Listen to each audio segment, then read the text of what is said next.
Anjarany kosa ireo vehivavy aty amin'ny farany fampalalama avao satria makasika ny lamody no amaranantsika ny vaovao.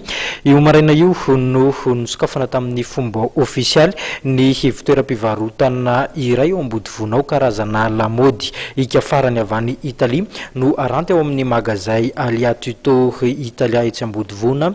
Araka izany dia hanome fahafaham-po ny mpakafy lamody ny tanjona ao anatin'izay toeram-pivarotana izay.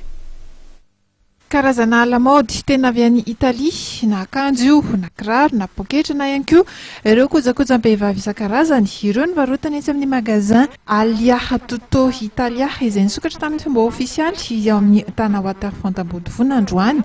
Fantatra fa karazany iray avokoa ireo modely rehetra ary tsara kalitao.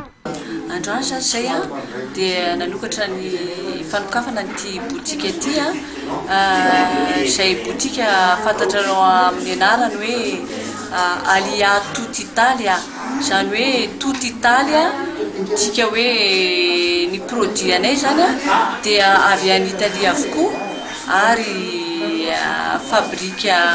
fabriqué en Italie, izany hoe namboarina atao atoerana daholo zany ny entana izay présentenay ato amin'ity botika ity. Nisafidy ny produit italien izay satria zao ny italiana zany Milan dia anisan'ny capitale de la mode ankoatran'ny Paris ary New York. Mampiseho ihany koa ny marque italiana rehetrarehetra. Ireo ika farany avy amin'ny lamody avy any Italia na ny Milan marimarina koa New York na koa avy any Paris no hita ao. Tsy ho diso fanantenana noho izany izay mitsidika ity toeram-pivarotana ity izay hatrany moa no ambeti-tenin'ireo mpitantana azy.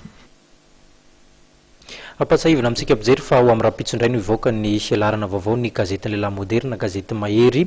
Ahitantsika ireo lohahevitra nafanafantarana azy hatramin'izay azadino araka izany no manjifa ity gazety ity ho amin'ny raha-mpitso.